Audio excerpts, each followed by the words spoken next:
All right, everybody, let's get cranking here. Really good crew today, despite the cold being right in the middle of the winter. But hopefully you guys and gals had a nice, maybe had a trip to Florida recently down for the show, or got to maybe play, get your clubs dusted off a little bit. But I know I was able to do that, try all the new stuff. So this is a lot of fun down there. Just first, I want to thank Michael Shank and North Shore for hosting us today. It's always difficult in the dead of the winter to find clubs that are actually open and willing to host. So thank you, Michael and North Shore. A little housekeeping before we get to the day. Jeff Voorhees just sent me a note. They're looking for some volunteers for the North Coast Golf Show, March 3rd to the 5th at Suffolk Community College. Looking to get people to do some 10-minute lessons, some 30-minute presentations, maybe on the stage. So if anybody's around Long Island and wants to show off their knowledge and all that, just reach out to Mr. Voorhees ASAP, and if you'd like to present for that.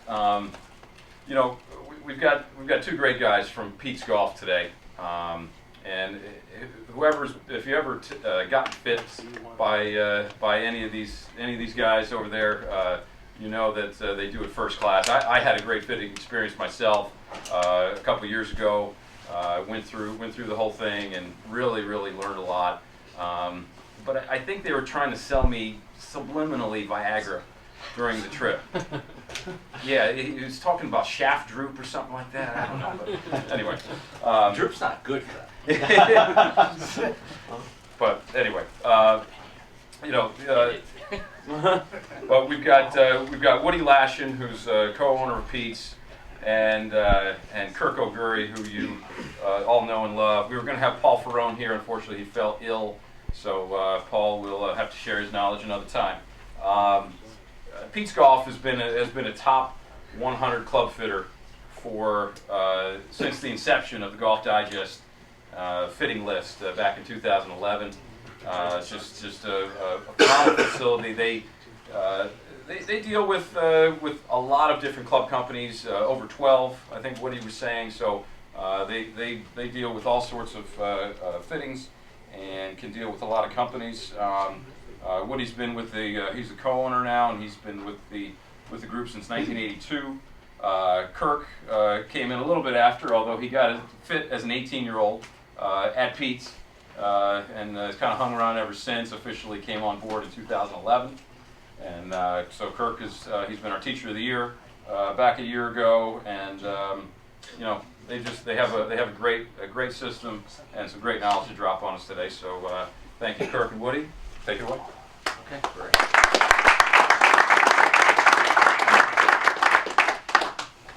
Well, thank you everybody for coming. Season's going to start hopefully soon. I know this weekend people are looking to try to play, right? See some nods. So let's get everything going. The first thing I want to do is I want to introduce Woody Lashen. I've known him since I was a teenager. That's where I got my broken club fixed on occasion, on a weekly basis. On occasion, but he has a ton of experience. He's gone through several generations of golf professionals also that he's helped along the way. So the first thing I just want to find, if you can just kind of talk a little bit about the fitting and how you got involved and what you've seen through the years. Well, you know, when we started, you know, when I started back in 1982, you know, club fitting was considered voodoo, right? I mean, you know, there was, you know, it doesn't make a difference. You can't help anyone play better golf. And certainly when you think about major manufacturers offering anything, it was a stock set of golf clubs one way, and if you know, you couldn't, unless you went to a club maker like us, you couldn't get it adjusted. And I remember, you know, early on working with, I don't know if you guys remember Roger Ginsburg, but he was the head pro at Mutton Tap for a long time, and working with Roger and learning how important how the little things just for a golf professional were when we were adjusting lie angle or loft, and so we started doing club fitting. We started, you know, we did lie without a lie board. We didn't know. You know, everything that we know today, we get to learn ourselves by tripping and falling.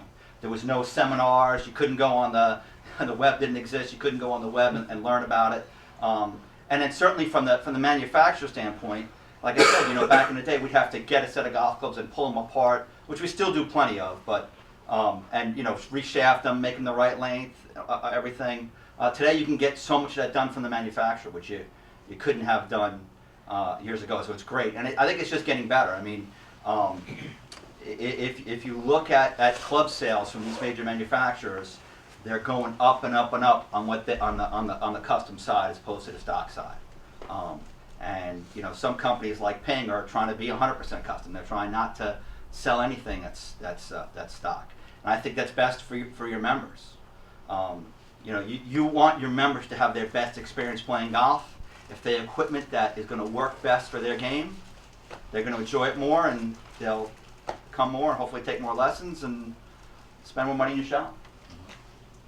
I think from our perspective, so that's why the topic is club fitting for all, but golf professional and club fitters perspective. So I look at it from 2 points of view, because I always look at club fitting as part of my teaching. I'm trying to help my clients and my students and members try to play their best golf.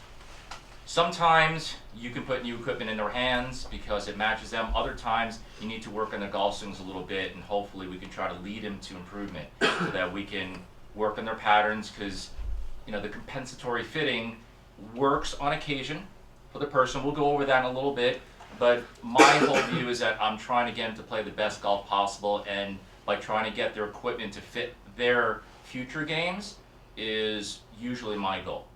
So what we're going to go through here is just a few of the topics that we will go over.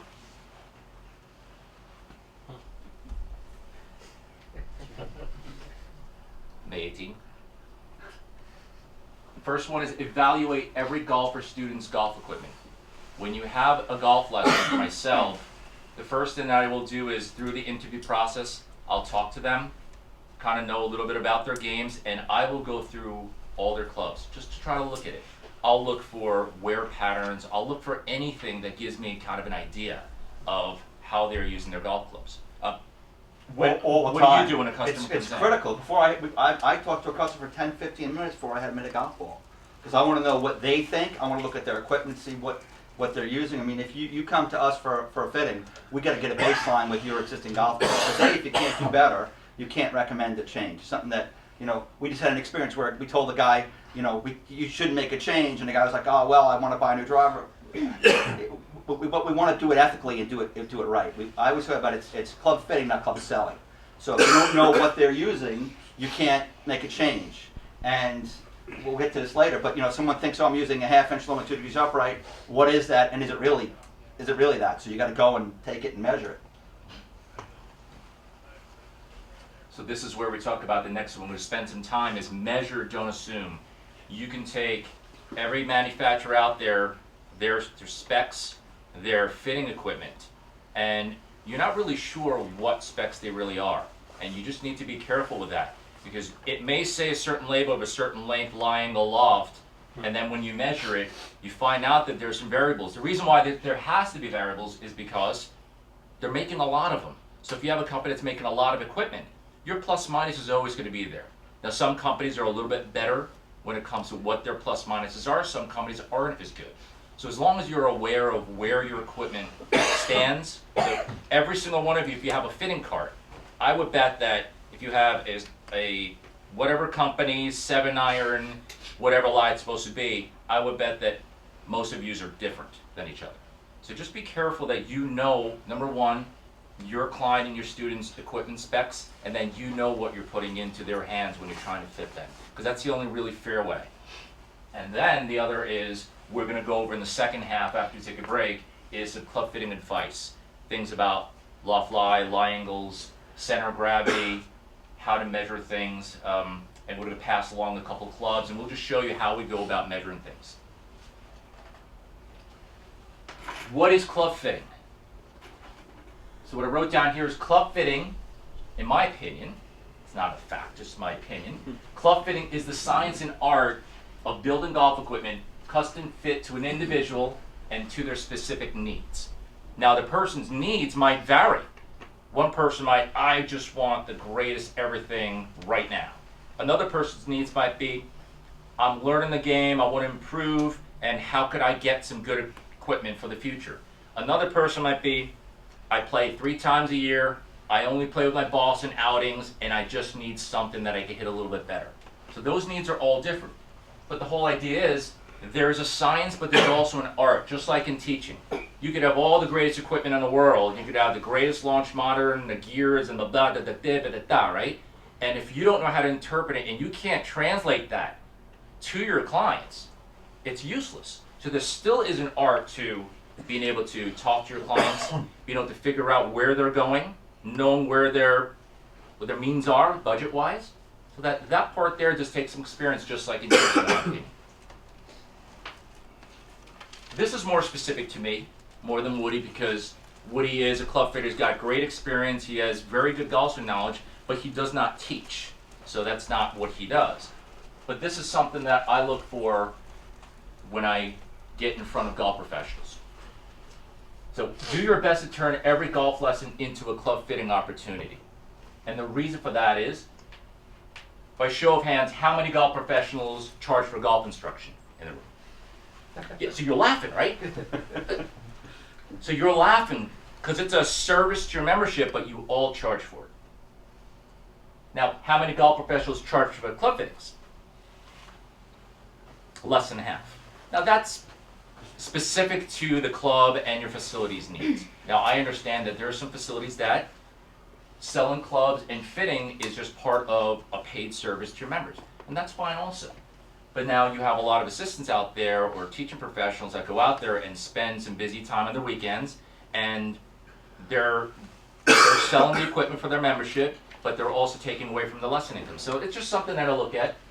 So my advice for the golf professionals that don't is, if you're out there with your students, evaluate their equipment.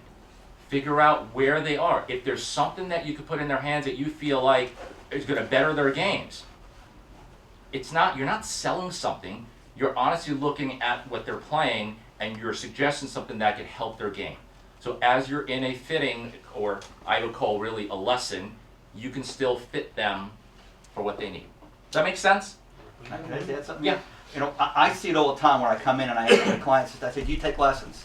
And he's like, oh yeah, I take lessons. I took, 20 lessons last year with my pro. And I'm looking at the equipment and going, well, did he ever look at the equipment? Because if he looked, he would go, there's no way that it was even close to being right.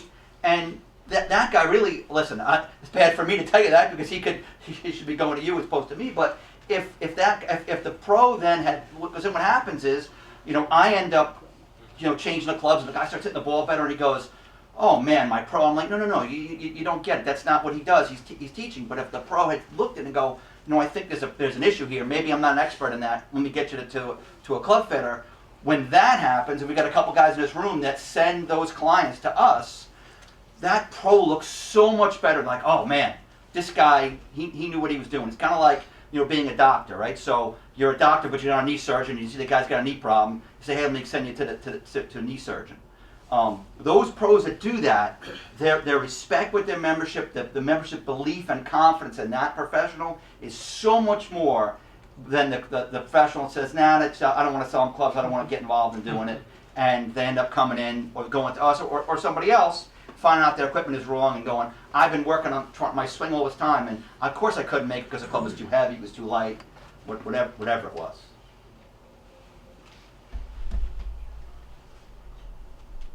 So win, win, win. Student is provided with better golf equipment for their game. So when you put better fit equipment into their hands, you're helping their game. Facility benefits from sales through an ethical approach. Again, you're not just trying to upsell, you're not just trying to put clubs in their hands because you can make money and you can get some revenue. You're putting something, it could be something as small as grips.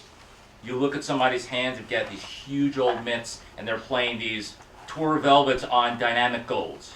And I'm sure some of you see, you put a Tour Velvet on dynamic gold, it is thin. It gets undersized big time. If you look at that and you're aware of that, you can help their game. You could put something in their hands and it's just grips. It's not a lot of revenue, but it's still something to that you can look at their equipment, you can evaluate it, and it is helpful for the games. And you're not ripping them off. And you can increase your lesson income as you're helping people with equipment. and they like you, they're going to come to you more. So there is a connection there, and I think that's why I would say I understand sometimes that it's fair that some facilities, they don't charge for fittings, is because you're going to help that member out in a fitting, they like you, you're working on it, and you can suggest instruction, or they say, oh yeah, I want to get this, equipment pro, but okay, great, but maybe we want to work on the swing a little bit, we want to get you into that, and now you can fill your book up a little bit more. This is where we go to the evaluate every student's golf equipment. You want to start kind of doing a little bit of... Yeah, so the first thing I would tell you is that when you get your demos and your fitting clubs in, you got to take them and you got to take them apart and you got to measure them all. Because if you're going to fit someone, you're thinking something's 2 degrees flat and it's standard lie, you've got no chance.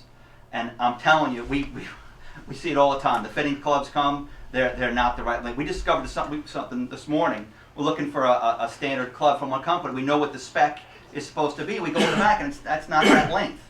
Because what we don't deal with, when we do fittings, we don't deal in a manufacturer's standard. We have our own standard and we write it in inches or degrees and line. So when I'm looking for a TaylorMade or a Ping, whatever it is, I'm putting down a number that I want, which is much easier. But we're like, wow, it's supposed to be 36 3/4 and it's 37 1/4. Why is that? So you've got to check that stuff. Because if you go out and do a fitting with someone, they're hitting the ball great, and they go out and buy that set of golf clubs from you, and then you give it to them, and the guy's like, I'm not hitting this good. And you find out later that it wasn't this, you really did the customer a disservice. The other thing is, and I think even more importantly, is that when those clubs come in from the manufacturer, you've got to measure them. You've got to measure the length, you've got to measure the lie, check the swing weight. We brought a ruler here, just to talk a little about measuring. The USGA has a rule, so it's this angle here has got to be at 60 degrees. So we got a little protractor. I get this preset at 60 degrees. If you don't, you could maybe get a protractor and have someone hold a board there or something like that. If you don't have a ruler like this, and then you're gonna. This is all pretty simple stuff. Just put it up against there and measure it. Remember that when you're talking about specs, they're measuring to the end of the shaft, not the end of the grip. So you're going to have different grips. You're going to end up getting different lengths. Okay. You kind of skipped a few slides, but that's okay. We can go back. It's all right. So right now, what he's talking about is about the fitting equipment that you're trying to put into people's hands. Right. After you evaluate their equipment. Well, absolutely. You got to go measure their equipment first. For loft, for length, for lie, for shaft, for. Can I go back to that then? Oh, Kirk. Okay, so we're back. I digress. I think that's not how I set my slide to you. I moved it around. It's okay. Whatever you want to do. So when we talk, if we go back to topic, talking about evaluate every student's equipment is about when you first evaluate the student, you go, oh, hey, Mr. Whoever, you take a look, start talking to them, you grab their clubs, and what would be the process that you go through? Well, so I would measure General stuff. So I would measure length, I'd measure lie, I'd measure swing weight, I'd measure frequency, I'd measure overall weight, I'd measure loft, and lie. With which clubs? Well, Let's I'm say usually iron going fit. to fit with a 7-iron. So I'm going to take their 7-iron and I'm going to measure their 7-iron. Understanding that their whole set may not be that way, but we're going to test with a 7-iron. I got to know what they're testing with. So if I don't know what leather, I can't tell you. Oh, my clubs are 2 degrees flat, and I go back and measure, and it's 1 degree upright from that particular manufacturer's standard. Again, we have our own standard we operate off of because the standard manufacturer standards are all over the place. We'll get to that in a second. Yeah. But you got to go, How about driver? So driver, I'm going to do length. I'm going to do which is a big thing. I'm going to do swing weight. I'm going to do overall weight. I'm going to do frequency. I'm going to do loft. We'll get into that later, I think, right?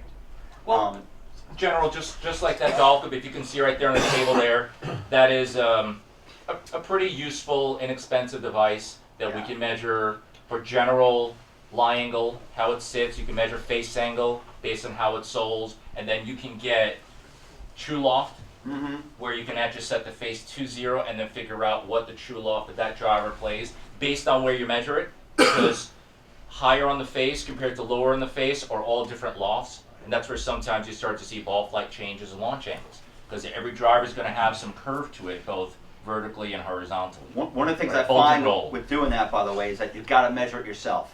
Because everyone's going to look at a little different point in the face. So if Kirk measures and I measure, we could be a half degree different. Because it's not, there's all the bulge and roll, it's not easy to get an exact spot. But if I do it every time on the drivers, I know where I'm doing it. Kirk does it every time on the drivers, he knows where he's doing it. So he might get 9, I might get 9.5. But we're both going to be able to measure when we're going to give him something else. It's going to be measured the same way.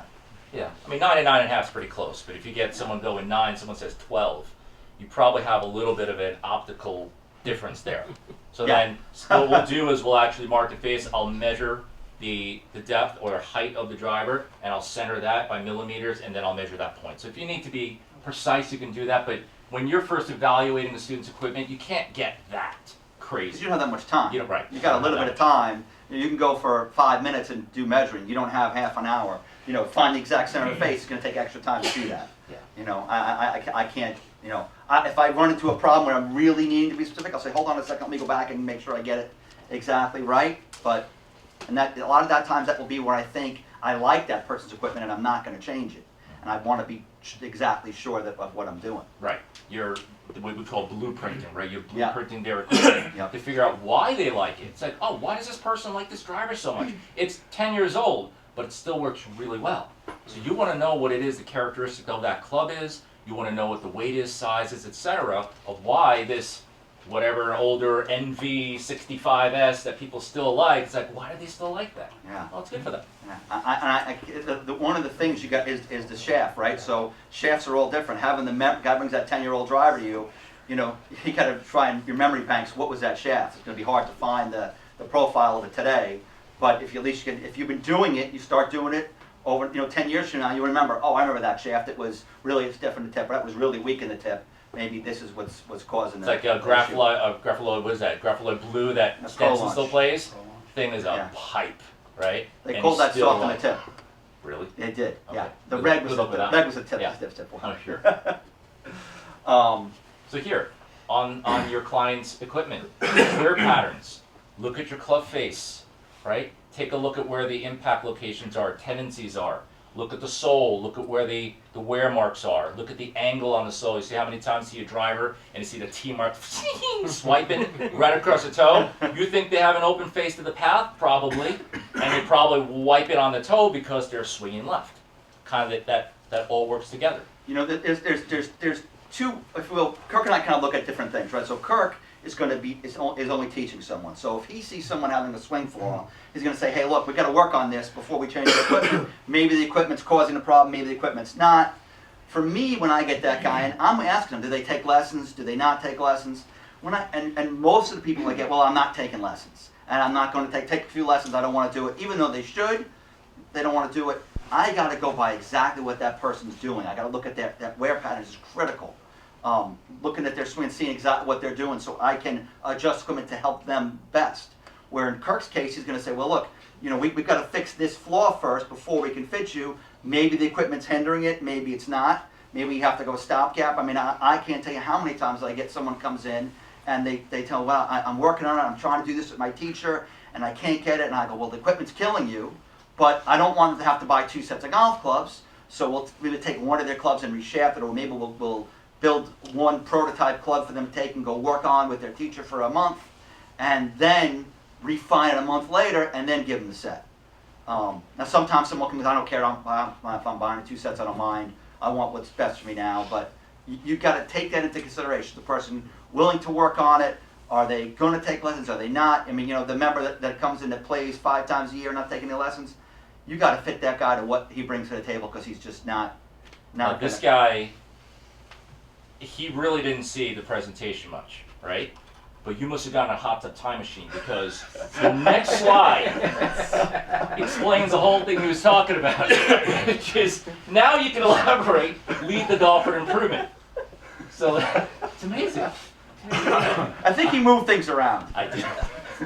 There's a flow to things. Follow the flow, right? Does the golfer take lessons or intend to take lessons to improve? But can I just say one other thing? Yeah. When after you fit the guy and the clubs come in, the first thing you got to do is measure those golf clubs. Can I talk about this now? Sure. Before you give them to the customer. Okay? Because, listen, you need to understand, we talk custom clubs. What does that really mean? Does that mean that it's built at Pete's Golf by Ono, where it's one professional club maker who's maybe one of the best in the world building a set of golf clubs, or is it coming off an assembly line? I mean, if any of you have gone to these manufacturers and you've gone to visit them, they've got an assembly line and then they've got a tour department. Well, why do they have a tour department? Well, they take a little more time when they're building those clubs. They build them to a little tighter tolerance, as they should be. But you don't want to order something that's supposed to be 64 degrees and you go measure it at 62 degrees. And your member goes out and he's like, you know, I'm not hitting these any better because they're not what you want them to be. They're coming off, these custom clubs are coming off assembly lines. They've got tolerances that they have to build. Some companies, much better than others. You do it enough, you kind of, you know, there's some companies that we stay away from because we know it's going to be a lot more work. Because when that set of clubs come in, we have to bend every iron. We just And who looks like they're not doing a pretty good job? You do, because you're not going to just say, oh yeah, that manufacturer, they stink and everything, because you're going to lose their trust. But they're going to say, hey pro, what happened to these clubs? I can't hit them. And then you check it and they're not the spec that you ordered. No, sometimes it happens. Yeah. So don't take that risk. If you get clubs in your hands and they're not the specs you ordered, send it back, right? Because they're supposed to be able to build it to a reasonable tolerance. That's good for your customer. And one of the things that we do, if you will, if you're ordering a club from manufacturer and you know you're going to get them in a week, tell your member 2 weeks. If you get them early and they check out right, it's perfect. If they come in and they're wrong, the client's never even going to know because you're going to call up the company, go, hey, these are wrong, rebuild them, come back, and it's 2 weeks and he got them. So where if you tell them 1 week and they come, oh, well, they came in and they're wrong and we had to send them back, now the person who spent a whole bunch of money on these clubs is losing their faith in that manufacturer. What's the quote you use? Something, and under what? Over deliver? Over promise, under deliver. Yeah, there you go. Yeah, always over promise, under deliver. Under promise. Under promise, Over promise, something like that. Yeah, whatever. Whatever, you got the You can gist. try it that way if you want. That's why I was like, So when we go back to this here, talking about lead the golfer to improvement, this is one way, which is lead them to improvement if possible. Now, if you can. So.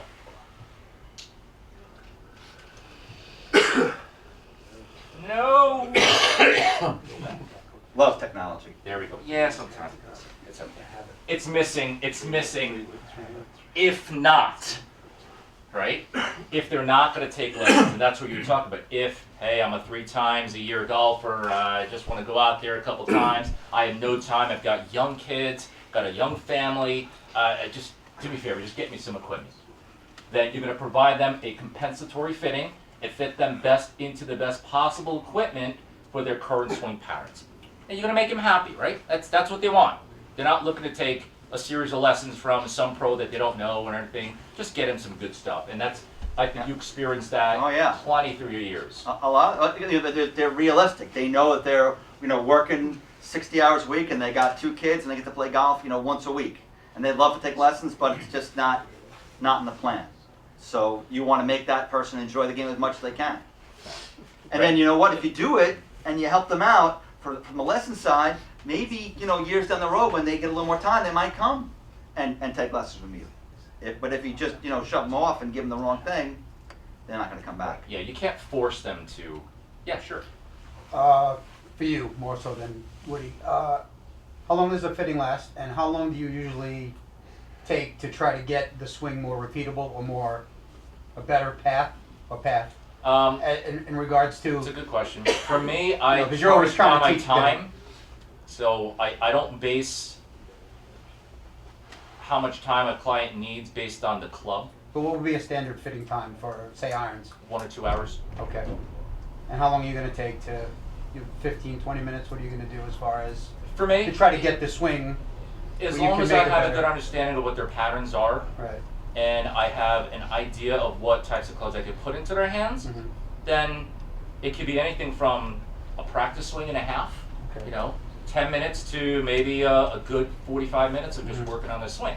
So it really is individual to Right. that person and where they are, right? Because if it's really obscene, with their movements and it's really difficult, then we may just go, okay, let's That's talk always the about hardest the golf part, swing. is trying to get them to be more consistent, and then Yes. obviously you fit from there. But if you got a guy who can't make the same move twice, you're in trouble. Yeah, but people have patterns. Even though the ball flight, the net result of where the ball goes might vary a lot, you look at where the club delivery is and you look at their setup and the swing patterns, you're going to notice that they do similar things every time. Right. It just, You know, I got to tell you, I'm sorry, Matt, 1 second. I get guys come in, they've taken lessons, and their process value, you can't get any better, you're a 20 handicap. And the equipment that they were using there was no chance for them to learn how to read. So they could go take lessons all they want. They couldn't possibly. It was too heavy. It was too light. It was too weak. There's so many things it could be that if you don't fix that, and that's what Kirk will do. Kirk will go, I'm going to fix that first. Then we'll take some lessons. Then maybe we'll tweak it more later on. I'm sorry, Matt. How about a start beginner, Woody? Just guy walks in the door, says, I just started to play golf. I'm going to play all the time. I just retired. Mm-hmm. Build me a set of clubs. I want them to be custom. I want them to be right. Yeah. So I mean, with that guy, you got to talk to him, right? So you got to find out what kind of physical shape he's in. Is he in really good physical shape? Is he not good physical shape? Did he play sports when he was younger? Did he not play sports? You got to watch him swing and get an idea of his natural. Doesn't even know how to hold it. completely static fitting then. Yeah, and it's got. If he doesn't know how to hold it, then you got to do static fitting. And I would tell that guy, listen, I'm going to give you a 7-iron. I'm going to give you a fairwood. Go take some lessons from Kirk, and we'll build the set. I don't want you buying a whole set of golf clubs because you're not ready to go play golf. But he's got a corporate outing next week. He's got to play. Rent clubs. Rent clubs. That's realistic. From the club in like Fresh Meadow, if they're having an outing there. You must have rent clubs. To be honest with you, Matt, we don't get very many people like that because the average person that's walking in Pete's golf. No, I know. Yeah, but I get guys like that all the time. You know, probably half of my fittings are guys, some version of that stark beginner who has a hard time figuring out which hand goes on top, kind of thing. Right. And he's got a lot of money, and now he's got a lot of time. Right. And what's best for that? Total static fitting from hand size, wrist to floor, general posture. You get him into, right? You do that. And Judging their strength and judging their ability to, again, they play any sports, do they have any hand-eye coordination? They have zero. What about their bank account? Well, just sell PXG then, Charlie. Everybody. So obviously that golfer is very specific to your facility, right? Depending on if you're at a public golf course somewhere that you're paying $40 for greens fees, or if you're at, a Glen Oaks. Hey Tim, it's pretty different from Jamie back there. You'll figure out. So to answer that, the only thing you really can do is go through size, length, general lie for their posture, and just give them a chance of something. It's something really easy and big. And Matt, hopefully that guy's going to take lessons with you, right? So you keep working with him as he goes forward. No, I refer that guy to Joe. he goes to Joe. Well, you said you get that guy. You didn't say I said that guy to Joe. Yeah. You want to go back to the specs? We skipped over that. It's not yet. Okay. We're getting there. We're getting there. All right. Mr. Time Travel. Do I have the tools to offer a high quality club fitting? Okay. Tools and devices for measurement and adjustments. That can entail devices, launch monitors of any type. Tools would be measurement tools like ruler, loft lie, if it's digital or not, swing weight machine. If you have something that can measure woods, it's really good. That tool right there with that driver in there is really useful. You really can get a good understanding of how a driver sits, so that you can figure out what type of clubs people struggle with and what they do better with. Of face angle, you can figure out where the lofts generally are when it comes to the true lofts, and then the lie angle. So it's a pretty nice thing. What's that called, Kirk? A wood measure thing. No, is there a specific term? Used to be called a green machine, but then they started making it not green anymore. That's black. This is called That's old. nothing. It's a wood face angle measure. I think Maltby sells one. I think. If not, Golf Mechanics has one. How much is that? Better not be much. I bet you it's more. It's $500 maybe. $500? Thank you. This thing? Yeah. I'll give you 100. You can't buy Oh, that. 100, 100. Go ahead. What kind of budget, would you say, just if somebody didn't have anything at their club, what kind of budget, now we just obviously Well, I lose think the $500 for the driver fitting thingy, but I think you got a kind of budget. I mean, you could easily spend 10 grand on stuff, right? I mean, What's- you could buy a what's- local line machine for. What's reasonable? yeah, like what's something where it's like a good starter kit, let's say? Let's see, we got to get. How much? Pete just ordered some more swing weight scales. What do you pay for them? Like $200? You're asking the wrong guy. You know what? I mean, you know, most of the stuff we buy, right? And it's good stuff, so it lasts. So you know, we're not buying it. We just bought this a little while, a couple years ago. It was $2,500. Yeah, I you think. don't need the digital. But you don't need the digital. You don't need Right. one like this. Oh, now there is a big difference between measuring your clubs on your bending machine and measuring. Bending machines change every single time you crank on that thing because it's bolted to the ground, but there are moving parts all over. So if you're measuring on that bending machine as you're cranking it and moving around, the next day you check the same clubs, it could be different. These are all sold as bending machines, right? This is sold as a bending machine. We don't use it as a bending machine. We only use it as a measuring tool. Because if you start bending with it, you're putting force on it. You're gonna get crazy numbers. So we've got machines that we bend with. Oh, and should have machines brought we it. measure Should with. have brought the other one. It's Yeah. it's There's a real inexpensive one you can get to measure with. it's like this, but way less complicated. That you just put it in, you measure it, and you just tighten it at the top, and you can see the scoring lines. Something like that's probably I mean, inexpensive. I would It's say easy. if anybody wants to get some equipment and they have some questions, maybe come see us afterwards or send me an email or Kirk an email. I can help you and guide you along what you need to get because we buy as good a stuff as we can and we keep it for a long time, so it's hard to know. So you're hard pressed to get any good measuring tools for 1,000 or 2,000. You can get something. I mean, you can a swing weight scale, right? Yeah, sure. Or enough, I guess, to do the job. Yeah. Basic, sure. Okay. Okay. Couple. Hey, what I do think you can. how often do you think you should measure your students' loft and lie? Like, does it change through the year, especially if you're hitting off mats? I think it depends on the kind of equipment. Some companies, let's take Penn for example, those things aren't going to bend very easy. You got something that like a Mizuno forged, you better check those once a year. What about wedges? Um, Is that any different? Again, most wedges are softer, so you probably have to check them more often, Yeah. right? I mean, so even a ping wedge is a little more softer, but you go a Vokey or something like that. Depends on how much they play, how much they're pounding off a mat. The mats really do a ton of damage, much more so than the play does. Something you see more often is, let's say you take a cast golf club, stainless steel, a ping or anything like that, and you notice the spec's off. It's not that the spec's off, it's that the shaft's probably bent, right? That's something that happens all the time. So the first thing you want to do is, if you notice the spec's different, is you got to check, because it's very common that you're going to find that the stress point on a golf club, especially if they hit off the mats and they pound away and you get that real steep player, is that you're going to start bending it, especially like C-tapers. Right, you look at KBS shafts like that, they're very weak right there at the tip. So you see a lot of C-tapers. All of a sudden you go in there, you look at the specs, you go, what the heck is going on?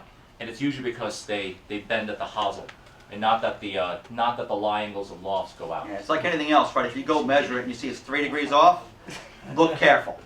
Because it could bend 3 degrees, but there's more likely something else is going on.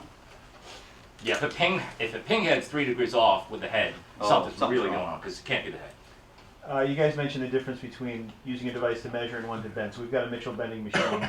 Is it sufficient to say, understandably, things move around when you bend? Is it sufficient to say if you loosen, reset it, line it up, and then remeasure it, is that good enough, or no? If you can reset it exactly to where it was every time, sure. The problem is you've got to have something that you can put a club that was X degrees loft, X degrees lie, and put it in there and make sure it comes back at that number. Right? So if you're on, let's say you're on a budget, you don't want to go and buy a measuring only tool. You've got to get one club.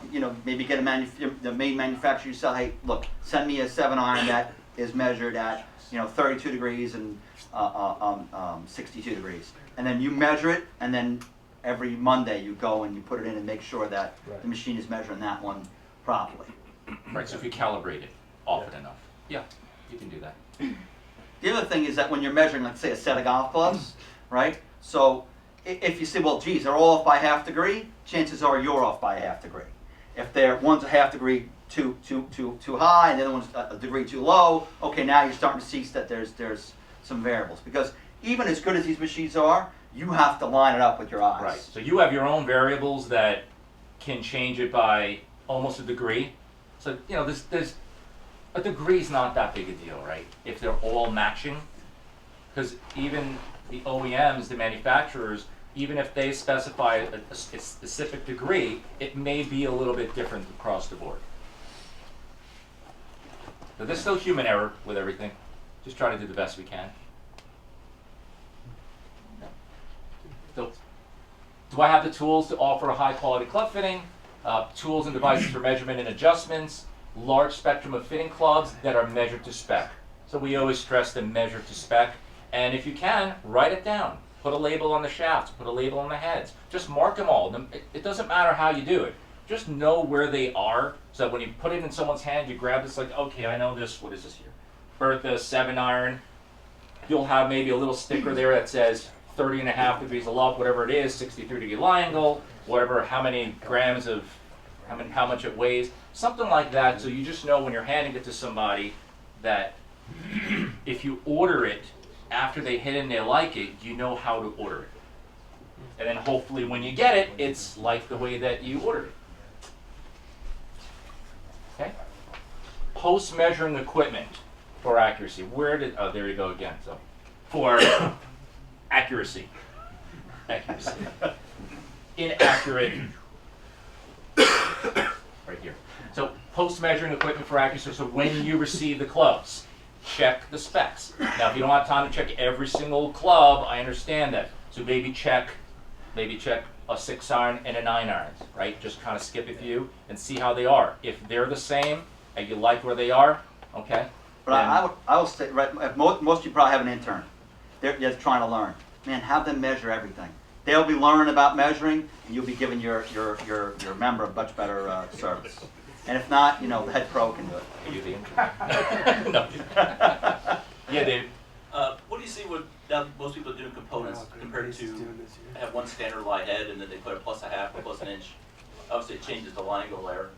How do you compensate for that when you start measuring your demos versus what comes in? I'm not quite sure. You mean how the lie gets affected when you go longer? Right. Well, you've got to know that in your mind. But Most you're companies. head, you're saying you've got one head at 63 degrees at, say, standard lie angle, but obviously you could throw a half-inch. Right, but so David, and obviously Ping does things differently, right? So if I order a yellow color code at standard length and a yellow color code at inch long, they are adjusting the lie for that. No other company does that. Every other company is going to give you a degree angle on a 7-iron and a length, and you've got to do that calculation in your head. So what am I trying to accomplish here? Well, I could go ½ inch long and go a couple degrees upright. I'd go inch long and only go 1.5 degrees upright. Ping actually makes it more difficult because you're thinking about it in those terms. Okay, I want 64 degrees lie angle and 37.25 inches. With Ping, I got to go, okay, well, what is that going to affect my color code? What color code am I going to look for? Oh, I'm adjusting the length. But every other company doesn't do it that way. I like what Ping does, actually. I think it simplifies things, but it makes things more complicated when everyone else does it a different way. Again, we just do it in length and degrees. Length, degrees, swing weight. Right, so but when you post-measure a set, then you actually have to think differently as well, right, I guess, because... No, because I know I'm looking for 63 degrees and 37.5 inches. That's what I'm looking for, right? That's what I fit them for, so I'm looking for that. So I'm going to apply that same formula to Ping. I may have to calculate it when I order it. So calculate, okay, well, I'm going that inch long. I want the yellow color code. I got to go up 2 color codes to get yellow because I went inch long. So I've got to go to silver. White. Right.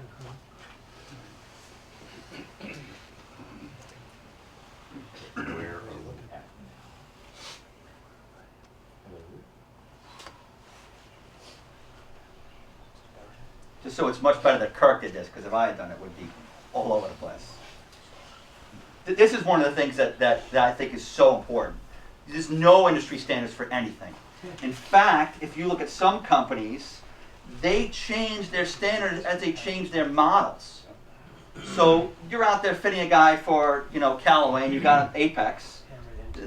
I think they do something differently with the berthing, right? So you change from Apex to berth, and you think, oh, I got the same thing, and it's not. And it's critical. TaylorMade on their new M2 iron, I believe. It's, you know, so you have different progressions. Traditional progression is a half-inch through the set. So you start at 35-inch pitching wedge, you go 35.5, 9, you go 36.8, you keep going up a half-inch. A lot of these companies now, from the 7-iron up, go 5/8, and the 7-iron down go half-inch. You got to know that. TaylorMade, I think, is starting at 5/8 with the 9-iron. I'm sorry, it's length? Yeah, it's length, yeah. So they're making the clubs longer. I personally, the fitter, I'm not a big fan of that. If a guy doesn't need a long 7-iron, why does he need a long 5-iron? Also, he can hit it 2 yards further, but he can't hit it straight. I'm not a big fan of that at all. On the flip side of that, because they are inclined to make the shafts longer. Now, if I fit somebody who has long arms and needs shorter irons, are they going to be able to make the heads? Big problem. Big problem. So I mean, I fit very few people for longer clubs, but many for shorter. Shorter's very hard. That's why you got to know your specs, right? So shorten the Titleist. It's already starting a little shorter, right? Because it's 37 versus 37.25, right? Mizuno's probably starting the shortest. So you want to go. You want to start with that company that maybe gives you your shorter. The other thing is you got to know. You really try to get intricate. Some companies' heads are heavier, and so it's much easier to go shorter. And some companies' heads are lighter, and it's much harder to go shorter. And then sometimes you may have to tell your client, listen, you need an inch short. You can't get this built from the manufacturer. It's like, I need a custom suit. I got to have it built by a professional club maker who can add enough weight to the head to get it to work.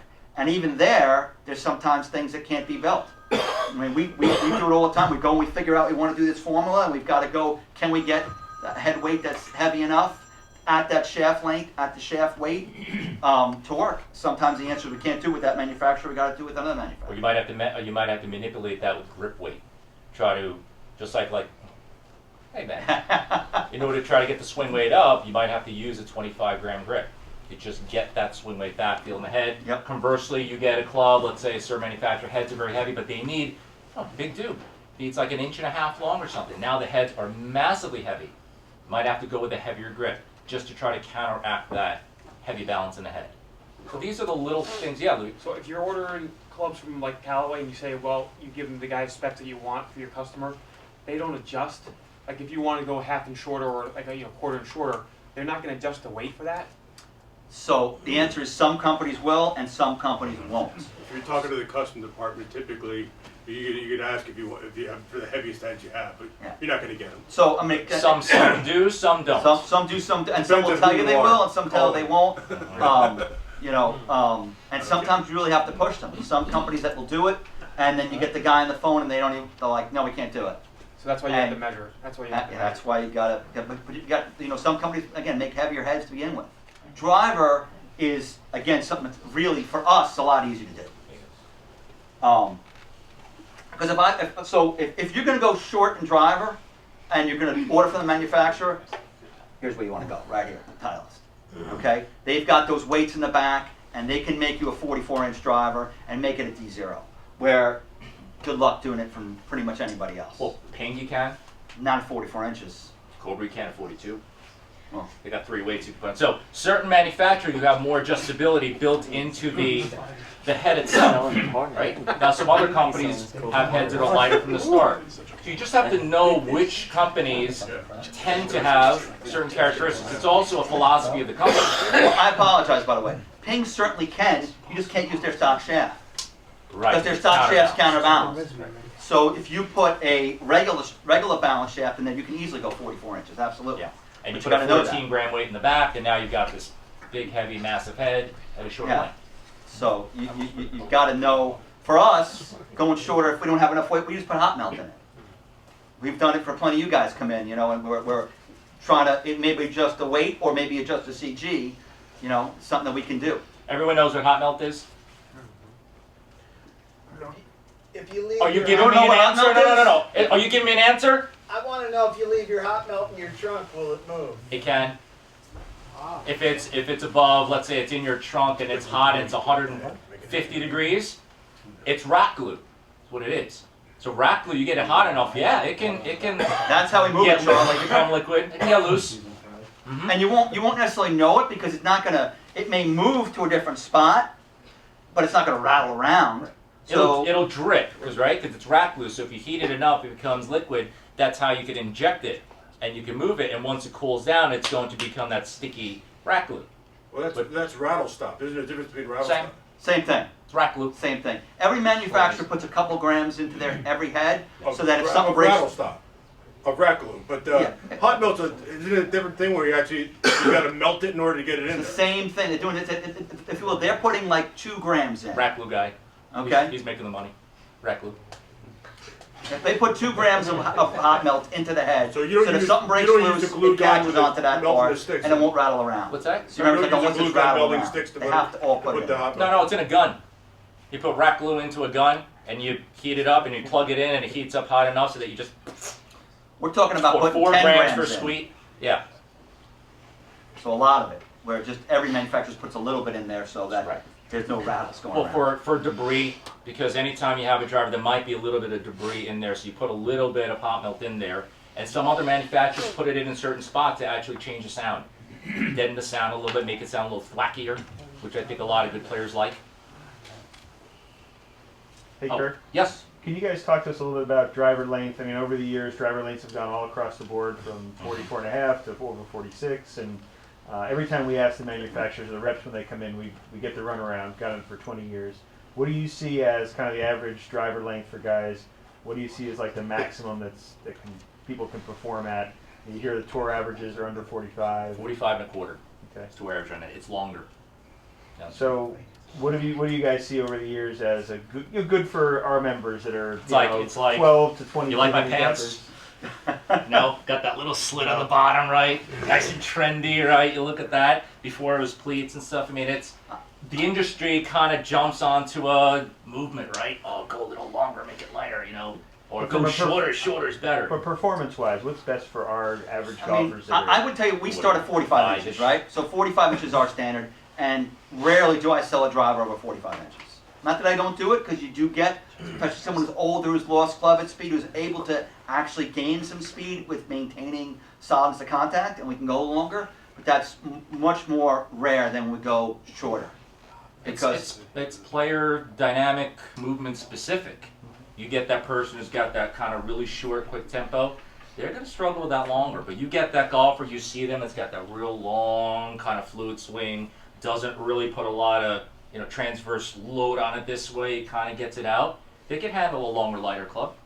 And you'll see that through your sessions. You'll put it in someone's hands, you get an idea, and you let them try it, and they'll feel comfortable with one over another. I can tell you that in talking to the guys at Ping, their standard length is 45 and 3/4. They told me that their average length of a custom fit driver is 45.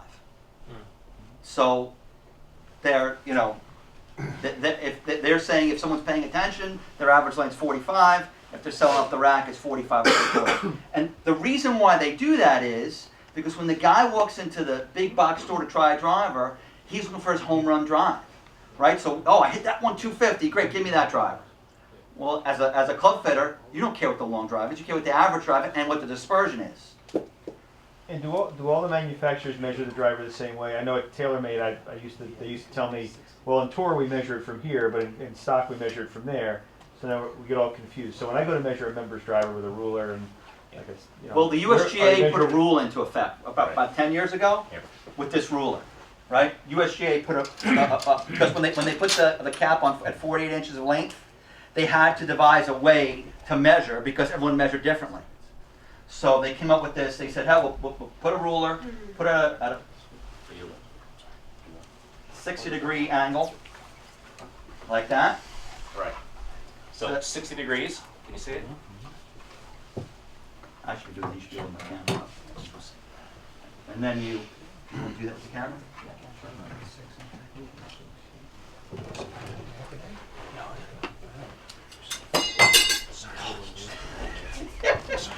Well, Kirk. Turkey. How do Yeah. you get that hot melt into the head of the driver? Oh, okay. So take a driver. So, well, let's say this driver right here. It's got that removable. Yeah. Pop it open. XG. It's got 2 holes in it. Every driver's got a hole somewhere. You have to have somewhere where air can escape. Tightless driver. Let's see if I can get this here. Totally broke it. See that little black hole? Yeah. Air hole. Just drill that out, put hot melt in there in the location you want, and then just replug it. So that's how you do it. Every driver's got a hole somewhere. Did you fix it? No, I broke it. Can you go back in time and time machine and Got that. not break it and come back? So here. Okay. The camera.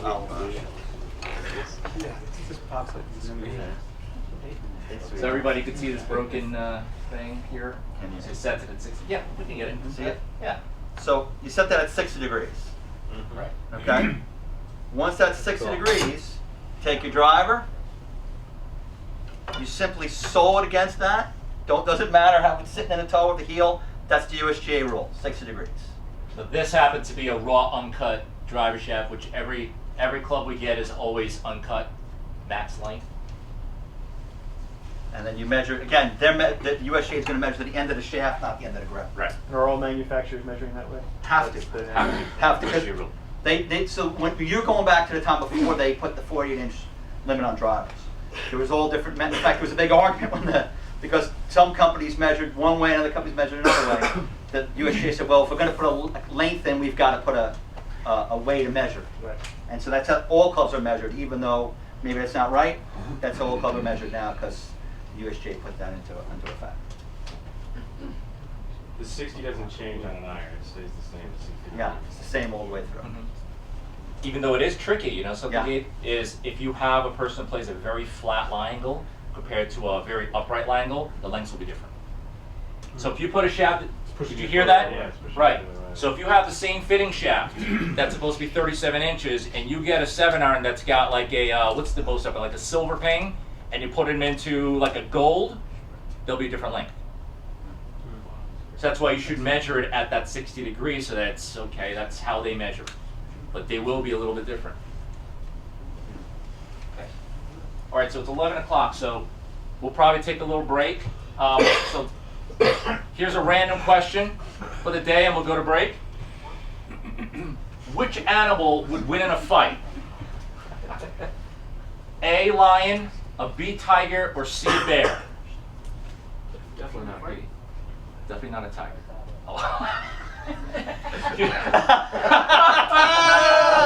Oh. Correct answer is always D. Godzilla. Always wins every fight. All right, let's take a little break, and we'll come back. We're going to talk a little bit more about club fitting advice, about lofts, lie angle, shafts, etc.